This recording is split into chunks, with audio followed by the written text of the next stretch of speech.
기도드리겠습니다. 우주 만물을 창조하시고 인류의 역사를 주관하시는 능력의 아버지 하나님께 늘 영광과 찬송을 돌립니다. 우리를 죄 가운데서 구원하여 주시고 하나님의 자녀와 백성을 삼아주셔서 감사드립니다. 또 하나님의 백성으로서 살아가는 길을 늘 일깨워 주시고 우리에게 그렇게 살 수 있도록 힘주심에 감사를 드립니다. 오늘 또 기록된 말씀을 통해서 하나님 아버지의 역사하심과 그 뜻이 무엇인지를 깨닫기를 원합니다. 처음부터 끝까지 주님 인도하시고 우리의 마음 가운데 성령이 함께 하셔서 그 말씀을 깨닫고 힘있게 살아가도록 도와주시기를 원합니다. 처음부터 끝까지 주님 주관하여 주시옵소서. 이 모든 말씀을 우리를 구원해 주신 예수 그리스도의 이름으로 기도드렸습니다. 아멘.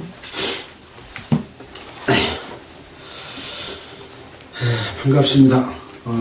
오늘이 1월 28일입니다. 1월 달도 이제 3일, 4일밖에 안 남았습니다. 지난 주일에는 서울에서 오신 형제님께서 말씀을 해주셨는데 소리가 좀 작았지요? 오늘은 저지난주에 이어서 열왕기상 7장을 할 차례입니다. 저지난주에는 어떤 내용을 우리가 배웠습니까? 6장에서는 솔로몬 왕이 하나님의 거하실 처소인 하나님의 전을 건축한 내용에 대해서 우리가 공부를 했습니다.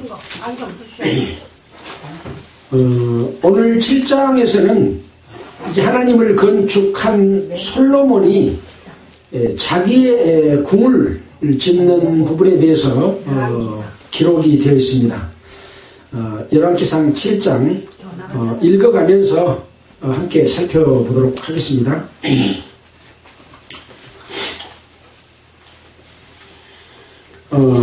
6장 37절 제가 한번 38절 읽어보면 제4년 12월에 여호와 전 기초를 쌓았고 제11년 불월 곧 8월에 그 설계와 식양대로 전이 다 피력되었으니 솔로몬이 전을 건축한 동안 7년이었더라. 이게 이제 6장 마지막 절에 있는 말씀이고요. 오늘 7장은 솔로몬이 자기의 궁을 30년 동안 건축하여 그 전부를 준공하니라. 이 개역 한글에는 이렇게 되어 있는데 킹제임스 성경에는 그러나 솔로몬이 자기 궁을 30년 동안 건축하여 그 전부를 준공하니라 이렇게 시작했다고 한다고 합니다. 그러니까 하나님의 전은 몇 년 동안 지었다고요? 7년 동안 지었는데 솔로몬은 자기 궁을 13년 동안, 제가 뭐 30년을 읽었나요? 13년 동안 건축했다. 그래서 앞에 그러나 라고 한 것은 하나님의 궁 짓는 것, 전 짓는 것하고 솔로몬의 궁 짓는 것을 비교하는 그런 의미로서 그러나 그럴 때는 상당히 좀 부정적인 그런 내용이라고 할 수 있겠죠. 한번 보겠습니다. 제가 레바논 나무로 궁을 지었으니 장이 100규빗이요 광이 50규빗이요 고가 30규빗이라. 이 규빗은 46.5cm 정도 되는데 성인의 손가락 끝에서 팔꿈치 끝까지의 길이라고 합니다. 그러니까 조금 차이가 있어요. 그래서 그러나 평균적으로 46.5cm 또 어떤 데는 더 크게 보기도 합니다. 그러면 그렇게 계산했을 때 길이는 45.6m 또 광은 22.8m 높이는 13m 이런 궁을 지었습니다. 솔로몬이 하나님의 전을 지었을 때의 크기보다도 약 186% 정도 더 크게 지은 겁니다. 2배는 조금 못되고 그런 크기로 지었습니다.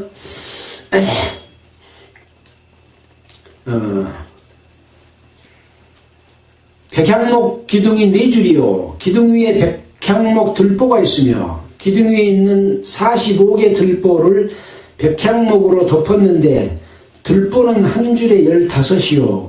또 창틀이 3줄로 있는데 창과 창이 3층으로 서로 대하였고 마주본다 이 말입니다. 모든 문과 문설줄을 다 큰 나무로 네모지게 만들었는데 창과 창이 3층으로 서로 대하였으며 또 기둥을 세워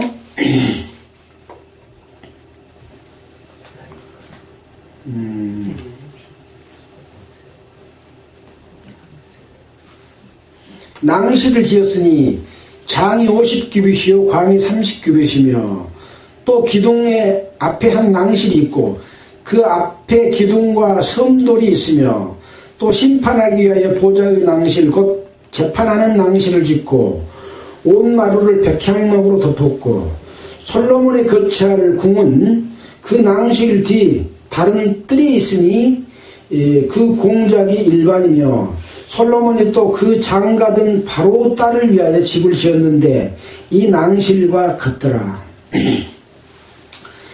여기 이 내용을 읽어봐서는 어떤 모양의 건물인지 그냥 쉽게 이해하기는 좀 어렵습니다. 아, 대강 이러이러한 것이 있구나라고 생각을 하고 일단 궁 모양이 중요한 것은 아니니까 그렇게 넘어가도록 하겠습니다. 이따 한번 살펴보도록 할게요. 이 집들은 안팎을 모두 귀하고 다듬은 돌로 지었으니 척수대로 톱으로 캔 것이라. 그 기초석에서 처마까지와 외면에서 큰 뜰에 이르기까지 다 그러하니 그 기초석은 귀하고 큰 돌 곧 10규빗 되는 돌과 10규빗은 어느 정도 되겠습니까? 45.6cm 곱하기 10이면 4m 56 정도 되는 기초석. 얼마나 크겠어요? 4m 50, 45cm가 아니라 어마어마하게 큰 기초석이죠. 예. 그렇게 큰 기초석으로 했다. 이런 것은 좀 일반 집을 건축하는 것보다는 좀 특별하니까 쉽게 이해할 수가 있겠죠. 그 위에는 척수대로 다듬은 귀한 돌도 있고 백향목도 있으며 그 큰 뜰 주위에는 다듬은 돌 3켜와 백향목 두꺼운 판자 1켜를 놓았으니 마치 여호와의 전 안뜰과 낭실에 놓은 것 같더라. 자, 지금 짓고 있는 것은 솔로몬의 궁을 지었고 또 궁에 왕실을 지었고 재판하는 낭실을 지었고 바로 딸을 위한 집을 지었고 집들의 안팎의 모양 어떻게 지었는가 이런 시향에 대해서 이야기 났고 아까 말한 대로 기초석은 4m 56 또 3m 64나 되는 큰 돌로 기초석을 놨다. 또 큰 뜰 주위 이런 부분에 대해서 그 식양을 설명해 놨습니다. 이 솔로몬 궁은 누가 지었습니까? 솔로몬 왕이 주도해서 지었죠. 누가 이 식양을 정해준 겁니까? 그런 내용은 성경에 없습니다. 솔로몬이 자기의 생각과 뜻대로 설계사에게 맡겼든지 자기하고 의논을 했든지 간에 지었는데 대충 보면 뭐하고 비슷하게 지었을까요? 예, 하나님의 성전하고 비슷하게 지은 부분이 있습니다. 거기에다 플러스 뭐요? 자기 생각을 보태서 지은 집이죠. 이제 솔로몬 왕과 함께하고 있는 그 왕실에서 일하는 사람들 그리고 자기의 후처들을 위해서 이 궁을 지었다 이렇게 볼 수가 있습니다. 이 솔로몬이 지은 자기 궁과 하나님의 전을 한번 비교해 볼 필요가 있다고 그러시지 않습니까? 아까 그러나 이렇게 시작했으니까 소요기간은 7년 대 13년 그 다음에 그 크기는 솔로몬 전은 지지난주에 몇 평이라고 그랬나요? 74평 정도 되고요. 이 솔로몬 궁은 314평입니다. 그러니까 한 4배가 넘는 그런 크기로 지었다. 그 식양에 대해서는 아까 말한 대로 솔로몬 성전은 하나님이 출애굽기에 말한 그 성막 그런 것과 같은 것이고, 또 하나님이 다윗에게 이렇게 지어라 라고 했던 그런 식양을 말해준 그대로 지었습니다. 그러니까 이제 여호와 전과 솔로몬 궁이 다른 것은 하나님의 전 모양을 비슷한 것을 적용을 하긴 했지만 자기 뜻이 보태졌다, 자기의 생각을 더 보태진 집을 지었다. 그러면 얼른 여러분 마음에 자기 것이 보태졌으면 좀 걱정스럽네, 그런 생각이 들죠. 우리는 하나님의 뜻을 따라야 살아야 되는데 하나님의 뜻 말고 자기 뜻을 보태면 그건 나중에 큰일 날 소지가 다분히 있습니다. 그래서 걱정스럽다, 그런 생각이 좀 듭니다. 그 다음에 만든 것의 종류는 아까 말한 대로 하나님의 전은 성소와 낭실, 3층 다락, 골방, 성전 내부, 분향단, 내소 안에 2 그룹, 또 내외소 사면벽. 특징은 온 전을 금으로 입히고 내소의 단의 전부를 금으로 입혔다. 그래서 금으로 다 입혔다고 하는 것은 거룩하고 성결하다, 깨끗하다, 순전하다, 그런 의미가 있는 것이라고 볼 수 있는 거고요. 이 솔로몬의 궁은 재판하는 낭시를 지었고, 또 바로의 딸을 위한 집도 지어졌습니다. 바로의 딸과 결혼을 했는데, 바로는 이스라엘 백성이 460년 동안 갇혀 있다가 그들의 종이 되어 있다가 출애굽한 그 바로 왕이죠. 애굽 왕이죠. 그 왕의 딸을 데려다가 지금 왕실에 놓고 또 그를 위해서 집을 하나를 지어준 거죠. 낭실을. 그 다음에 집대 안팎, 큰뜰 주위, 녹기둥 둘. 녹기둥 둘은 성전에는 없는 겁니다. 이 녹기둥을 만들 때는 히람이 솔로몬 왕과 아주 가까웠고 자기 아버지 다윗과도 가까운 사람이었다고 그랬잖아요. 이 히람은 이 두로에 살고 있는 왕인데 놋을 다루는 이런 것을 하는데 아주 솜씨가 뛰어난 그런 족속이다 라고 하는데, 그 사람을 불러다가 이렇게 큰 놋기둥 둘을 만들었고, 이 솔로몬의 성전 부분에도 이 히람이 와서 여러 가지를 또 기구들을 만들었다는 내용이 뒤에 또 기록이 되어 있습니다. 그리고 왕실 기둥, 그 다음에 놋을 부어 만든 바다, 놋받침, 놋의 물두멍, 이런 것들을 솔로몬 궁에 지었습니다. 자,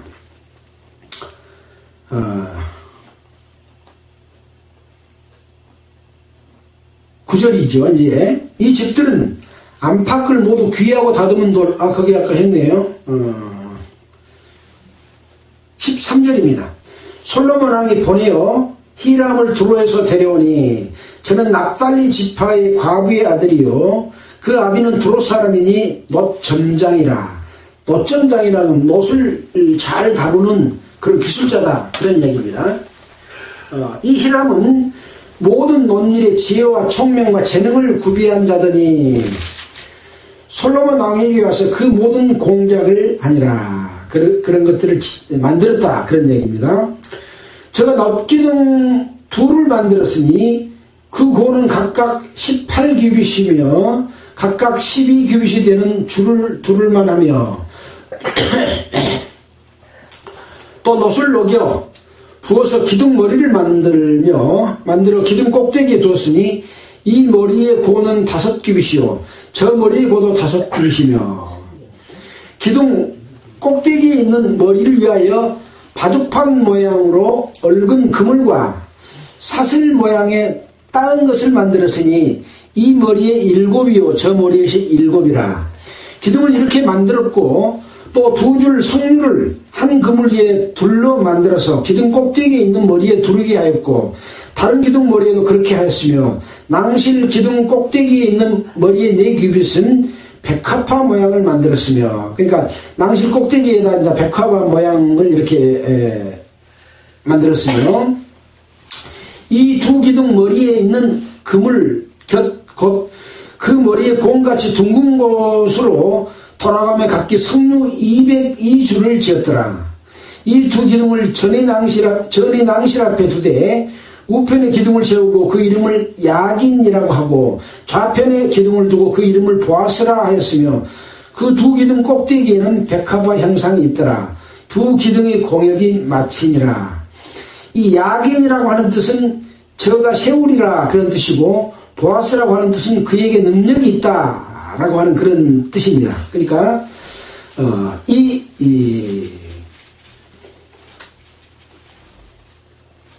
솔로몬 왕이 자기가 세우고 또 그에게 능력이 있다 그런 의미를 담겨서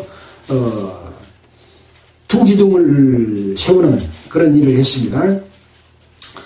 그 다음에는 또 놋을 부어서 바다를 만들었다.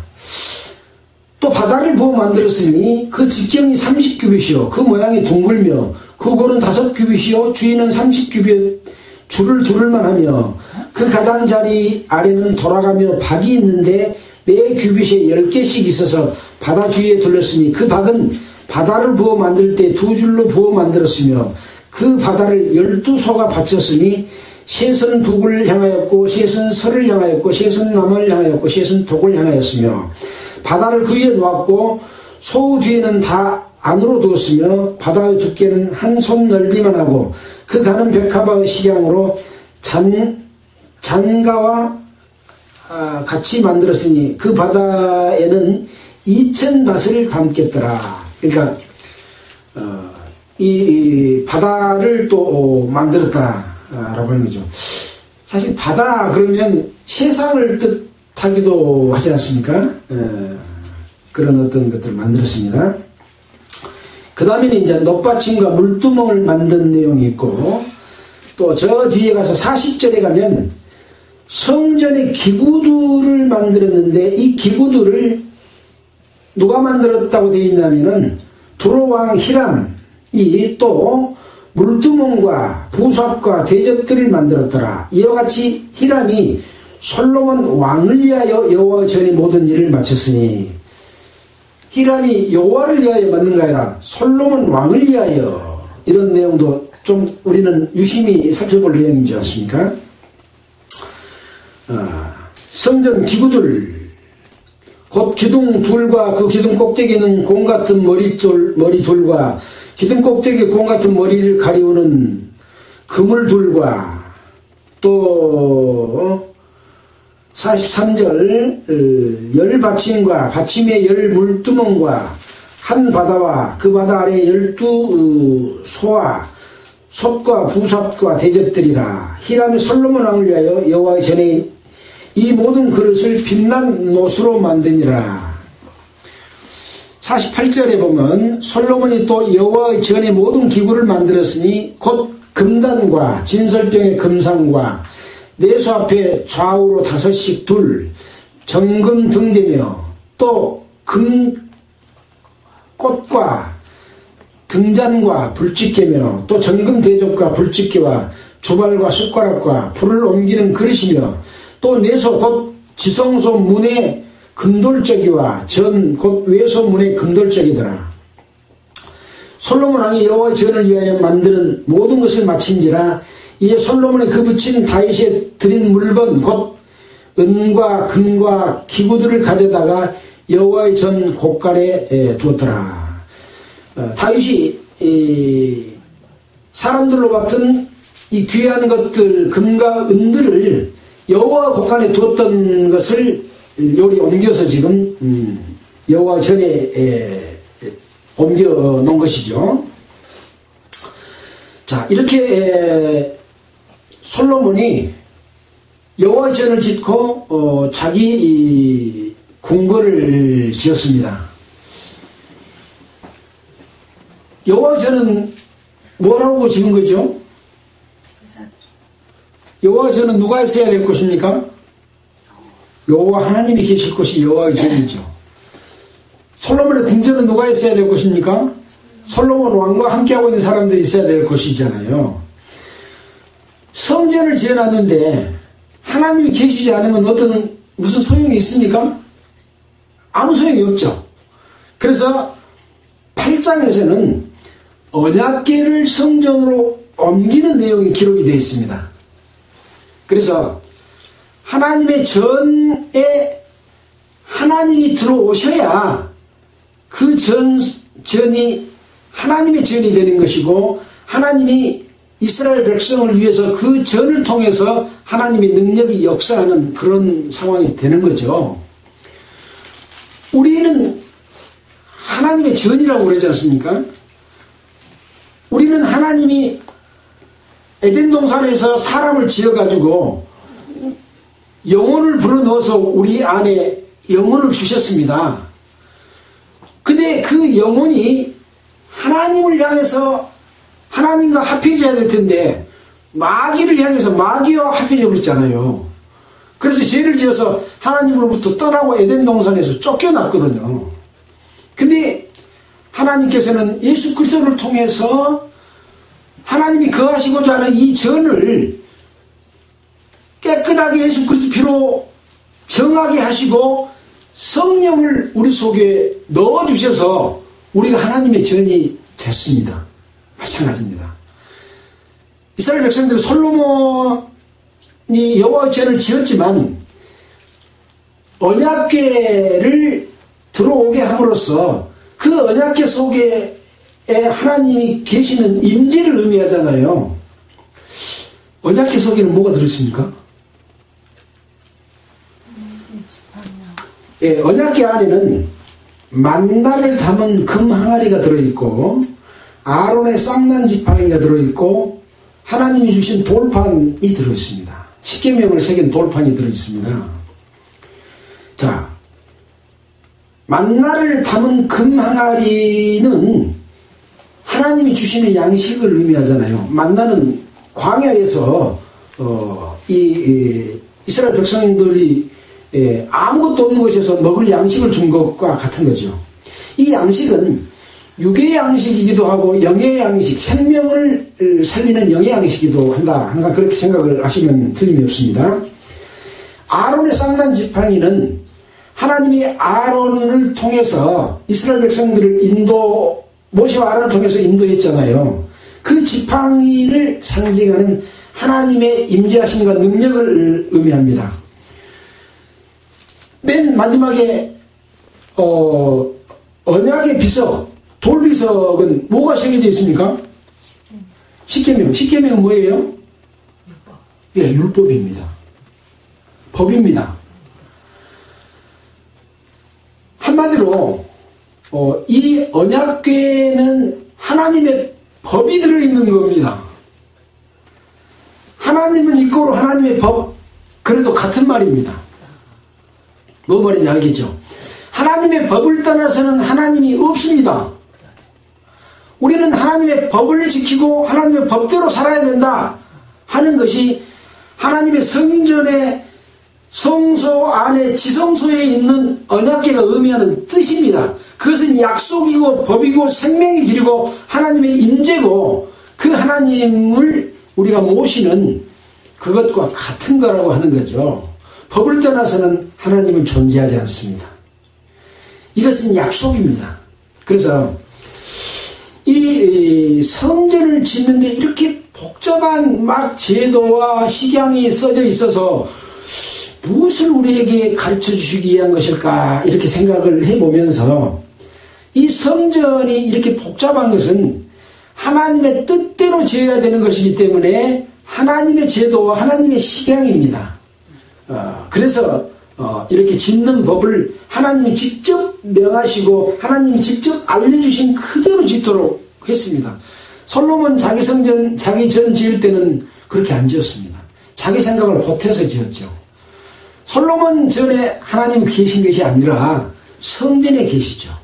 그래서 이제 솔로몬도 나중에 하나님 앞에 뒤에 이제 언약궤를 옮긴 다음에 또 솔로몬이 축복하고 또 거기에 성전 낙성식을 하고 이런 속에서 하나님 앞에 또 이스라엘 백성을 축복하는 그런 내용 속에서 솔로몬의 마음이나 하나님의 마음을 우리가 거기서 읽어볼 수가 있는 내용들이 뒤에 기록이 되어 있습니다. 오늘은 이 솔로몬이 지은 전 안에 하나님이 계신 것처럼 하나님은 어디에 계셨고 어떻게 사람과 관계를 맺고 지금까지 해오셨는가 하는 것을 한번 생각해 보고자 하는 그런 뜻으로 한번 쭉 정리를 해봤습니다. 하나님의 맨 먼저 성경에 맨 먼저 계셨던 곳이 어디입니까? 창세기에 나오잖아요. 태초에 하나님이 천지를 창조하시니라. 땅이 혼돈하며 공허하며 흑암이 깊음 위에 있고 하나님의 신은 수면에 운행하시니라. 그러면서 이제 창조가 나오잖아요. 그때는 땅이 혼돈하고 공허하며 흑암이 깊음 위에 있고, 이 역사는 수천 년인지 수만 년인지 우리는 알 수 없습니다. 기록상으로 안 나와 있습니다. 다만 하나님이 창조하는 그 창조는 지금으로부터 한 6,000년 전의 일이라고 할 수 있는 거죠. 그러니까 고고학자들이 몇만 전 그런 것은 다 그 창조 이전에 땅이 혼돈하고 공허한 상태를 측량하는 것은 틀리지 않는다고, 뭐 그게 맞겠습니까? 추측이지 않는다고 할 수 있지만 인류가 몇만 년 그런 건 전부 거짓말입니다. 예, 상상하고 잘못된 그런 과학적으로 측량하는 거죠. 인류 역사는 6,000년이 넘지 않습니다. 구약 4,000년, 신약 2,000년, 지금 2024년이니까 6,000년이 넘었지 않습니까? 예, 그런 역사 속에서 하나님은 태초에 이 여호와라고 하는 뜻이 무슨 뜻이에요? 스스로 존재하는 분이다, 그런 뜻입니다. 예, 스스로 존재하신 분이에요. 피조물은 다 만들어서 존재하고 있지만 스스로 존재한 신이신, 참신이신 하나님이 계셨다, 그런 거죠. 그때 그렇게 계셨습니다. 그 다음에 이제 창세기 3장 8절에 보면 동산에 거니시는 여호와 하나님의 음성을 듣고, 에덴 동산에 하나님이 거니셨는데 그 음성을 아담과 이브가 듣고, 이제 아담이 범죄하고 하나님을 이 동산에 거니신 듣고 이제 숨었다, 그런 내용이 기록이 되어 있습니다. 그때는 여호와가 어디 계셨다고요? 에덴 동산에서 하나님이 거니시는 그런 모습으로 우리는 나타나는 것을 알 수가 있죠. 하나님의 이 지금 임재를 살펴보고 있습니다. 그 다음에 창세기 3장 10절에는 여호와 하나님이 아담을 부르시며, 거기 계셨으니까 아담을 불렀지요. 소리로 나타내시는, 아담을 부르시는 하나님. 지금 하나님이 우리를 직접 부르십니까? 직접 부르시는 부름이 지금 없잖아요. 왜 그렇습니까?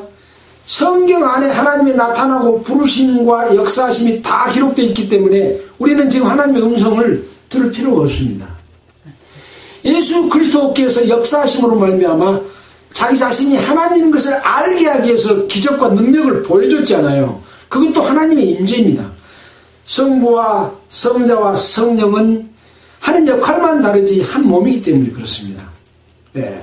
자, 그렇게 나타나셨고, 그 다음에는 창세기 6장 9절에 보면 노아는 의인이요 당세의 완전한 자라. 그가 하나님과 동행하였으며, 하나님은 노아 시대 때는 세상 사람들이 하나님을 떠나서 엄청나게 죄를 짓고 악한 일을 많이 했기 때문에 노아의 홍수를 내렸잖아요. 그러나 당시에 노아는 하나님 앞에 의롭고 완전한 자이기 때문에 노아와 하나님은 동행하셨습니다. 의로운 자와 동행하시는 하나님, 하나님의 임재잖아요. 그것도 하나님 거기 계셨다. 그리고 인류를 다 멸망시키고 노아와 노아의 8 식구를 구원해내셨죠. 그래서 그 아들인 셈과 함과 야벳에 의해서 전 인류가 다시 퍼졌습니다. 우리 조상은 누구예요? 셈과 함과 야벳 중에 누구가 우리 조상입니까? 셈이 우리 조상입니다. 족보 올라가면 뭐 유씨성 조상이 따로 있고 공씨성이 다 조상이 따로 있고 이씨성이 따로 있습니다만은 우리의 조상은 아담 이후로 셈의 후손이 셈이 우리의 조상이라고 볼 수 있는 거죠. 자, 그 다음에 이제 창세기 그 노아를 구원하시고 노아와 하나님이 언약을 한 내용이 첫 번째 언약은 아담과 한 언약이었잖아요. 땅을 정복하고 땅에 충만하고 땅을 다 다스리라. 그렇게 하나님이 아담과 약속을 했는데 아담이 하나님을 떠나고 마귀를 따므로 말미암아 그것이 이루어졌어요. 그 다음에 언약은 이제 세상을 멸망시키면서 노아와 언약에서 노아의 8 식구를 구원하겠다고 하는 언약을 내린 겁니다. 구원에 이뤄지는 것을 구원하겠다고 하는 언약이 노아의 언약인 거죠. 그래서 6장 18절 한번 볼까요? 창세기 6장 18절.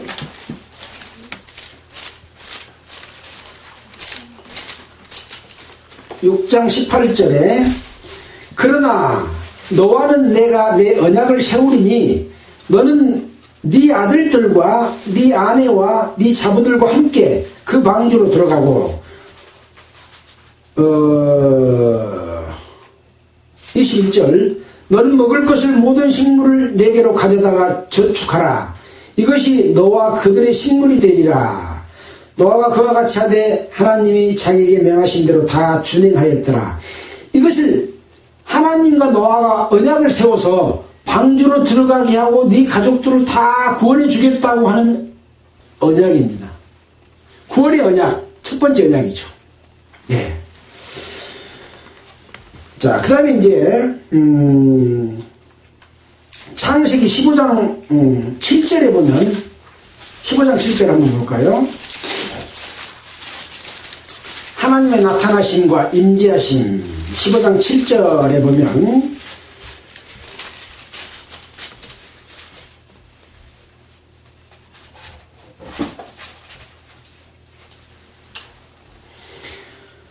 어, 6절부터 아브라함이 여호와를 믿으니 여호와께서 이를 그의 의로 여기시고 또 그에게 이르시되 나는 이 땅을 너에게 주어 업을 삼게 하고 너를 갈대아 우리에서 이끌어낸 여호와로라.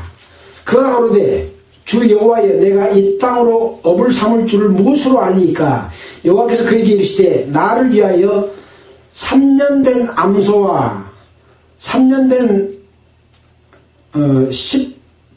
3년 된 암소와 3년 된 암소와 3년 된 수양과 산비둘기와 비둘기 새끼를 취할지니라. 아브라함이 그 모든 것을 취하여 그 중간을 쪼개고 그 쪼갠 것을 마주대하에 놓고 그 새는 쪼개지 아니하였으며 솔개가 그 시체 위에서 내릴 때에 아브라함이 쫓았더라. 뒤에 이제 보면은 18절에 보면 그날에 여호와께서 아브라함으로 더불어 언약을 세워 가라사대 내가 이 땅을 애굽강에서부터 그 큰 강 유보라데까지 네 자손에게 주노니 곧 겐족속과 그니스 족속과 갓 족속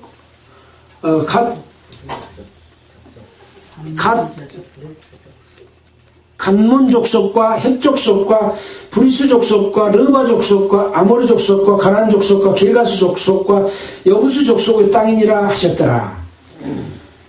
아브라함이 하나님을 믿음에 그를 의로 여기고 이 가나안 땅을 주겠다고 했는데 뭘로 그것을 알 수 있습니까? 하니까 구체적으로 여호와께서 아브라함으로 더불어 언약을 세워서 이 족속들의 땅을 너에게 주겠다. 그렇게 언약을 했습니다.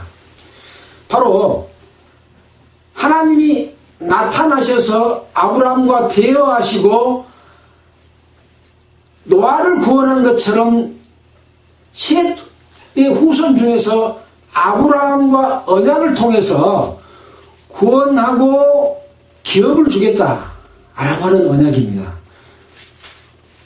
구원해 줄 뿐만 아니라 땅을 주겠다고 하는 것은 기업이고 축복이라고 하는 것이 나와 있는 거죠. 자, 이렇게 여호와께서 하나님께서 나타나시고 임재하셨습니다. 창세기 16장 13절 한번 볼까요? 그 옆에죠. 하갈이 자기에게 이르신 여호와의 이름을 감찰하시는 하나님이라 하였으니 이는 내가 어떻게 여기서 나를 감찰하시는 하나님을 배웠는고 함이라. 아브라함이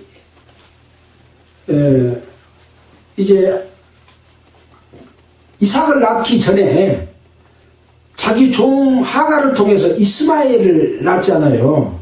근데 이스마엘이 이삭을 괴롭혀. 그러니까 아브라함이 이삭을 보호하기 위해서 이스마엘과 이 하갈을 내어 쫓습니다. 그러니까 하갈이 이제 그 여호와 앞에 구하는데 11절에 보면 여호와의 사자가 또 그에게 이르되 내가 잉태하신 아들을 낳으니 그 이름을 이스마엘이라 하라. 이는 여호와께서 내게 고통을 들으셨습니다. 그가 사람 중에 들나귀 같이 되리니 그 손이 모든 사람을 치겠고 모든 사람의 손이 그를 칠지며 그가 모든 형제의 동방에서 살리라 하니라. 하갈이 자기에게 이르신 여호와의 이름을 감찰하시는 하나님이라 했으니 내가 어떻게 여기서 나를 감찰하시는 하나님을 배웠는고 함이라. 그러므로 그 셈을 부엘라헤로이라 불렀다. 그래서 부엘라헤로이라고 하는 뜻은 나를 감찰하시는 생존자의 우물이다, 그런 뜻입니다. 그래서 아브라함에게만 나타난 것이 아니라 하갈에게도 나타나신 하나님, 이렇게 볼 수 있는 거죠. 자, 그 다음에 이제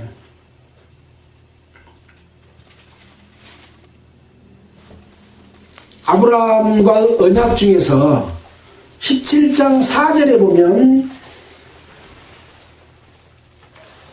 내가 너와 내 언약을 세우리니 너는 열국의 아비가 될지라.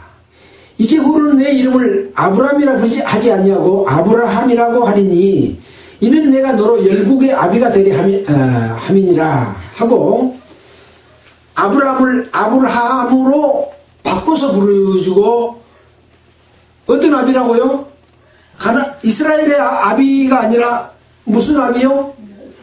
열국의 아비. 열국은 뭡니까? 이방까지 다 포함하는 나라의 아비가 된다. 그래서 아브라함이 여호와를 믿음으로 말미암아 아브라함이라고 부르지 않고 아브라함이라고 부른 것은 아브라함의 후손들만 아니라 이방인들인 열국도 아브라함을 아버지라고 부를 수 있는 거고 우리가 이방인이잖아요. 후손이라고 부를 수 있어요. 다만 우리라고 하는 것은 누구냐? 하나님을 믿는 믿음을 가진 자는 아브라함의 후손이다. 그런 내용이 신약 성경에 여러 곳에 나와 있잖아요.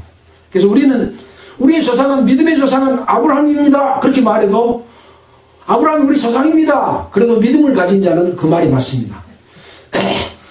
이스라엘 백성들만 아브라함의 후손 아니에요. 우리도 아브라함의 후손이에요. 바로 여기서 하나님이 아브라함에게 나타나서 언약해 주신 것 때문에 우리가 그렇게 부를 수가 있습니다. 이방을 구원하시기 위한 하나님의 계획으로 나타나셨습니다. 하나님의 임재지요, 이것도. 자, 하나님은 이렇게 구원하시고 자녀로 삼으시는 이런 축복을 주심과 동시에 하나님은 또 어떤 하나님이십니까? 심판의 하나님이시요. 에덴 동산에서 아담과 이브를 심판했어요, 안 했어요? 심판했어요. 그래서 에덴 동산에서 쫓겨났고 여자는 해산의 고통을 더하게 하고 남자는 땀을 흘려서 땅을 갈고 닦아야 먹고 살 수가 있다. 이 땅은 땅도 저주를 받아가지고 다 아사리를 낸다. 잡초도 내고 가시덤불도 내서 그걸 다 제하고 땀을 흘려야 먹을 수 있다. 이건 심판의 하나님입니다. 또 언제 심판했습니까? 노아우 홍수 때 심판했습니다. 이것은 심판의 하나님으로 임재하심입니다. 나타나셔서 그렇게 하셨잖아요. 또 그 다음에는 어떤 심판이 있을까요? 소돔과 고모라. 소돔과 고모라는 이제 노아의 후손인 셈과 함과 야벳이 족속대로 다 흩어져 살다가 사람이 많이 번성했는데 우리가 하나님 없이 우리가 흩어짐을 면하자 해가지고 쌓은 게 뭐예요? 바벨탑을 쌓았잖아요. 바벨탑을 쌓고 또 바벨탑을 쌓지 못하도록 그걸 흩어버리는 역할도 하나님이 하셨거든요. 이렇게 하나님은 축복의 하나님이기도 하고 심판의 하나님으로 임재하시는 하나님이다. 그 하나님이 지금도 그렇다 그 말입니다. 하나님은 어떤 사람에게는 축복도 주시고 심판 기업도 주시고 늘 함께 하십니다. 어떤 사람에게는 심판하시고 벌을 주고 영원히 멸망시킵니다. 어떤 사람은 영원히 하나님과 함께하는 영광에 들어가도록 해주십니다.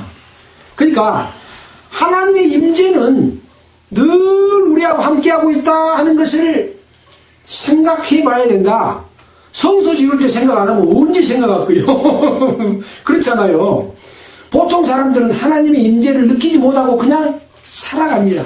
그러니까 거짓말도 하고 자기만을 위해서 하고 하나님 없이도 살 수 있다고 그렇게 살아가는 거죠.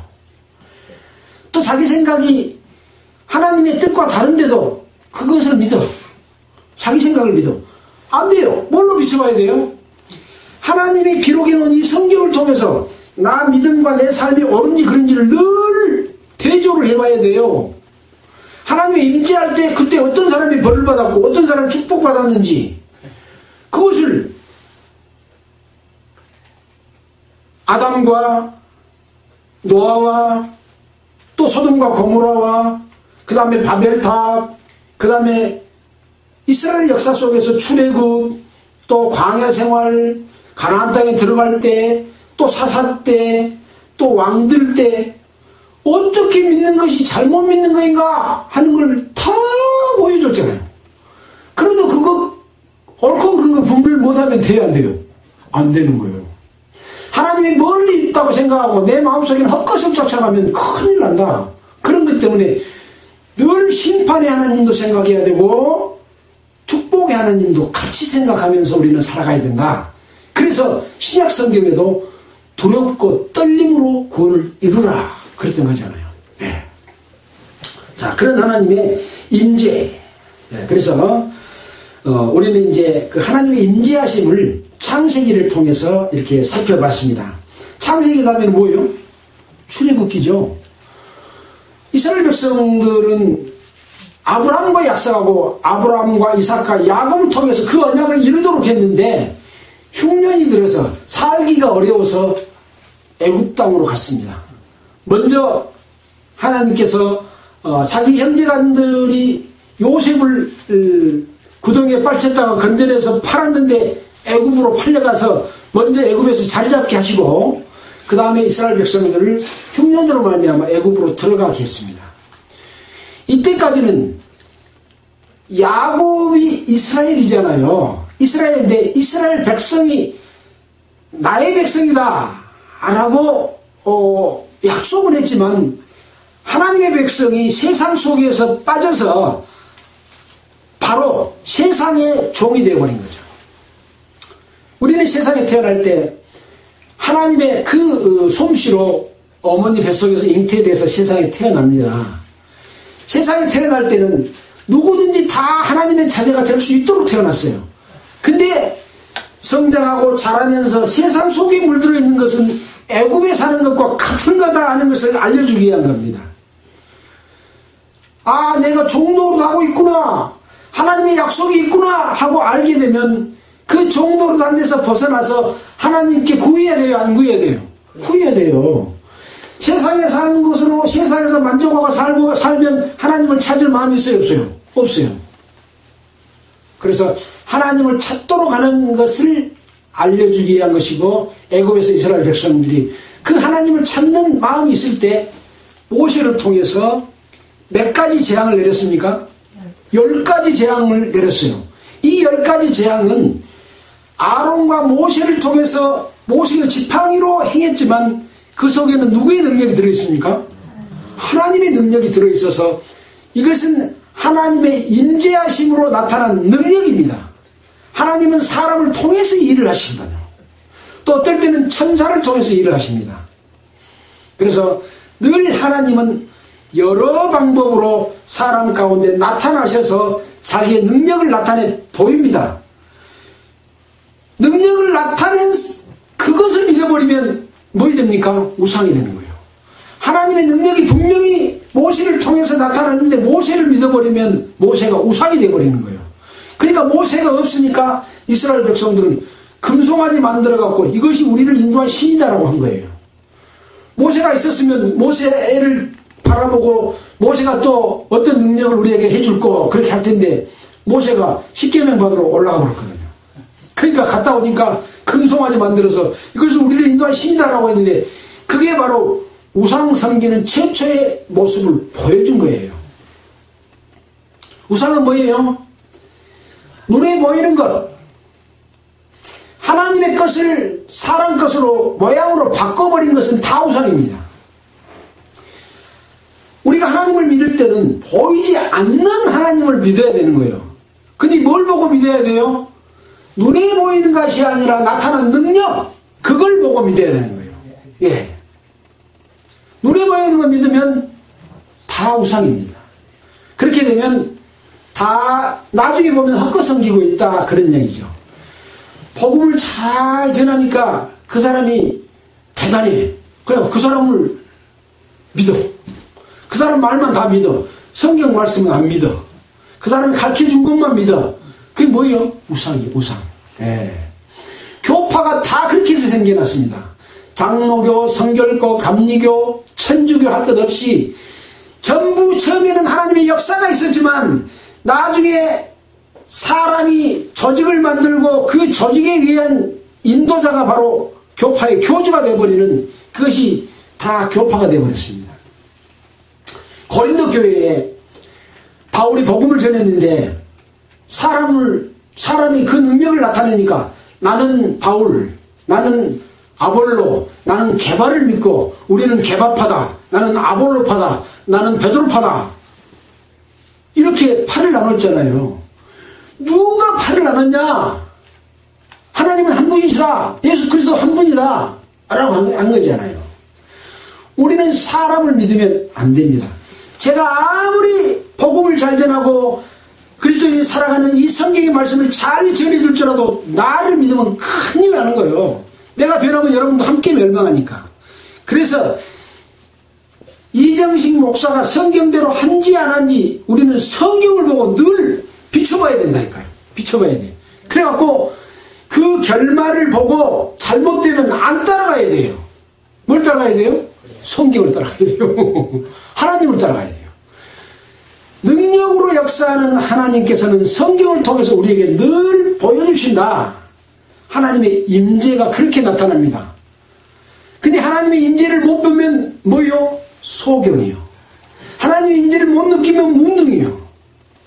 우리 자신이 소경이 될 수 있고 문둥이도 될 수 있는 다분한 소질들을 갖고 있어요. 왜? 눈에 보이는 것만 믿으려고 하니까. 교회 큰 거 좋아하고 또 목사, 설교 잘하는 목사 좋아하고 그러면 큰일 나는 거죠. 네. 항상 그 속에서 역사하는 하나님만 보고 하나님대로 말씀대로 안 하면 언제든지 그 사람은 떡 버려야 돼요. 껍데기니까. 마귀가 이용하거든요. 그 속에 들어가서 마귀가 살아. 알겠죠? 네. 자, 그런 역사 속에서 야곱의 12 아들을 통해서 출애굽하고 광야를 거쳐서 사사시대를 거쳐서 지금까지 이렇게 역사에 오셨습니다. 그 역사 속에서 우리는 뭘 배웠습니까? 처음에는 하나님의 뜻을 잘 따르고 하나님을 공경하다가 자기가 조금 인정받고 능력이 생기면 하나님을 안 믿고 자기 능력을 과시하고 자기가 대접받고 자기가 존경받고 자기가 통치하려고 하면 사사들도 멸망했고 왕들도 멸망했습니다. 그걸 가르쳐주고 있는 거예요. 멸망하게 하는 것은 심판의 하나님이요 축복하는 것은 축복의 하나님, 우리를 영광스럽게 해주실 것을 알려주시는 하나님인 거죠. 자, 그렇게 해서 우리는 이스라엘 역사 속에서 늘 나타나시는 하나님, 또 그걸 어디가 우리가 눈으로 이렇게 봅니까? 안 보이잖아요. 어디서 봐요? 성경책에서 보는 거예요. 성경을 바로 보지 않으면 몰라. 끔한 것은 그리요 흑한 것은 종이다. 이런 이야기가 있구나 밖에 몰라.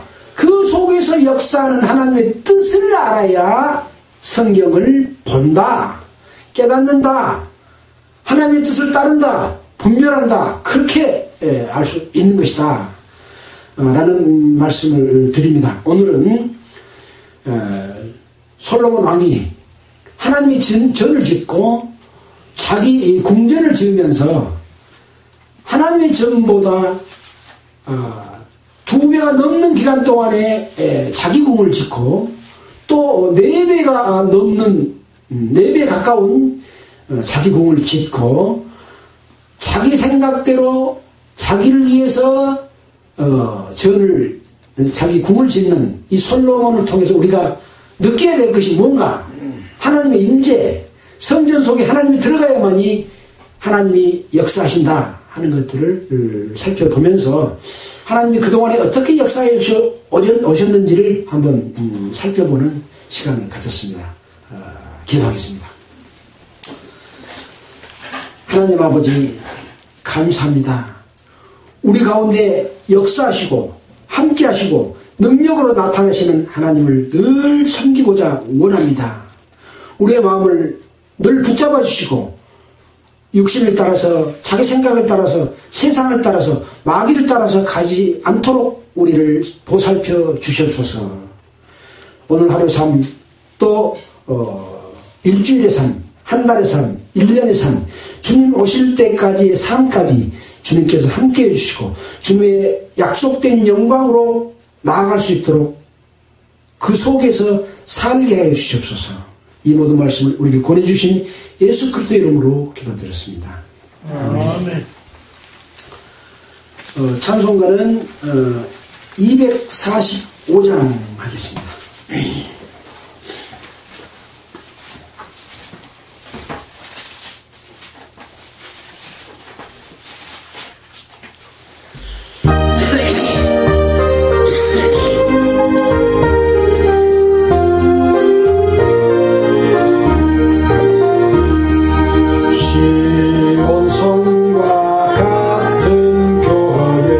그의 영광 받았다.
마치겠습니다.